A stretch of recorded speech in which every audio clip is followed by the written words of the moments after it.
കമൽഹാസന്റെ വിശ്വരൂപം സംവിധാനം ചെയ്യാതെ സെൽവ ധനുഷിനെ നായകനാക്കി സംവിധാനം ചെയ്ത ഒരു സിനിമ. പുതുപ്പേട്ടയ്ക്ക് ശേഷം ഇരുവരും വീണ്ടും ഒന്നിച്ചപ്പോൾ തമിഴ് സിനിമയ്ക്ക് ലഭിച്ചത് മറ്റൊരു കൾട്ട് ക്ലാസിക്. ആ പടം ഒന്ന് റീവിസിറ്റ് ചെയ്താലോ? ജീവിതത്തിൽ ഓരോരുത്തർക്കും ഓരോ ലക്ഷ്യങ്ങൾ ഉണ്ടാവും. അതിനുവേണ്ടി നിങ്ങൾ എത്ര നാൾ പോരാടും? വൈൽഡ് ലൈഫ് ഫോട്ടോഗ്രാഫർ ആവാൻ ശ്രമിക്കുന്ന ഒരു യുവാവ് കരിയർ മുന്നോട്ട് കൊണ്ടുപോകുമ്പോഴുണ്ടാകുന്ന ബുദ്ധിമുട്ടുകൾ, പ്രശ്നങ്ങൾ. പറഞ്ഞു വരുന്നത് സെൽവരാഘവൻ ധനുഷിനെ നായകനാക്കി 2011 പുറത്തിറക്കിയ മയക്കം എന്ന സിനിമയെക്കുറിച്ചാണ്. ആദ്യ തവണ സിനിമ കാണുമ്പോൾ പ്രേക്ഷകർക്ക് വൈൽഡ് ലൈഫ് ഫോട്ടോഗ്രാഫർ ആവാൻ ശ്രമിക്കുന്ന ഒരു ചെറുപ്പക്കാരന്റെ കഥയാണ് സിനിമ. എന്നാൽ റീവിസിറ്റ് ചെയ്യുമ്പോൾ, അതായത് സെക്കൻഡ് വാച്ച് മുതൽ മയക്കം എന്ന സിനിമ യാമിനിയുടേതാണ്.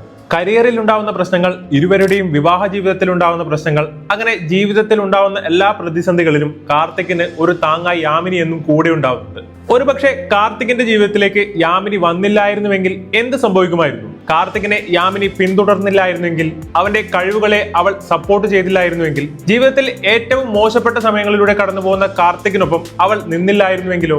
സിനിമയിലെ പല സന്ദർഭങ്ങളും ഈ ചോദ്യങ്ങൾക്കുള്ള ഉത്തരം അടയാളപ്പെടുത്തുന്നതാണ്.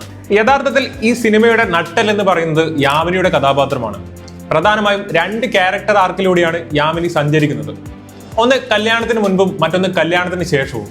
രണ്ടിലും കാർത്തികിനോടും ജീവിതത്തോടുമുള്ള ആറ്റിറ്റ്യൂഡ് വ്യത്യസ്തമാണ്.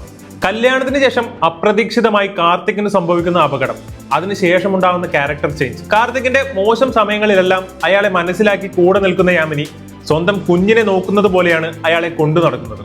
കാർത്തിക് എന്ന കഥാപാത്രത്തെക്കാൾ കാർത്തികിനോടും ജീവിതത്തോടും വിശ്വാസവും പ്രതീക്ഷയും ഉള്ളത് യാമിനിക്കാണ്. പേര് പോലെ തന്നെ കാർത്തികിന്റെ ജീവിതത്തിലേക്ക് ഒരു വെളിച്ചമായാണ് യാമിനി കടന്നു വരുന്നത്. ഇൻട്രോ സീനിലും പിന്നെ മറ്റു പല സീനുകളിലുമായി സെൽവ അത് സിംബോളിക്കായി കാണിക്കുന്നുമുണ്ട്. സിനിമ യാമിനിയുടേതായിട്ട് കണ്ടു തുടങ്ങുന്ന സമയം മുതൽ കാർത്തിക് യാമിനിക്ക് പറ്റിയ ഒരു ലൈഫ് പാർട്ട്ണർ ആണോ എന്ന് തീർച്ചയായും തോന്നും.